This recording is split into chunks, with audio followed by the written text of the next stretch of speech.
Salam. Müasir dövrün ixtisas seçimi necə olacaq? Əgər sizin 18 yaşınız olsa və bir ixtisas seçimi qarşısında qalsanız, hansı ixtisası seçərsiniz?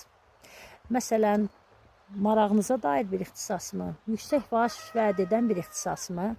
Yoxsa süni intellektin əvəz edə bilməyəcəyi bir ixtisas mı? Məsələ budur ki, dünya çox sürətlə inkişaf edir. Bugün çox lazım görünən bir peşə cəmi 5-10 il sonra süni intellekt tərəfindən əvəz oluna bilər. Ona görə də düşünürəm ki, günümüzün sualı əsla bu olmamalıdır ki, hansı peşəni seçsək, süni intellekt onu əvəz etməyəcək. Məncə əsas sual bu olmalıdır ki, biz necə öyrənək ki, öyrənməyi öyrənək.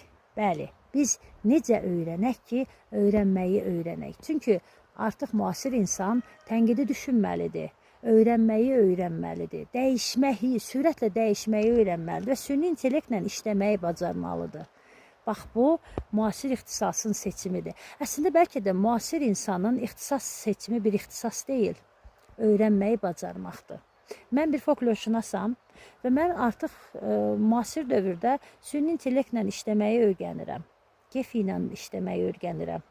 Voyantusla təhlil aparmağı öyrənirəm. Yəni, mən öyrənməyi öyrənirəm. Ona görə də düşünürəm ki, müasir insanın ən böyük avantajı öyrənməyi bacarmaq olmalıdır.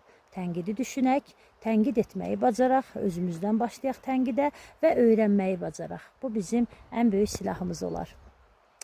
Süni intellekt dövründə öyrənməyi bilmək ən böyük istedaddır.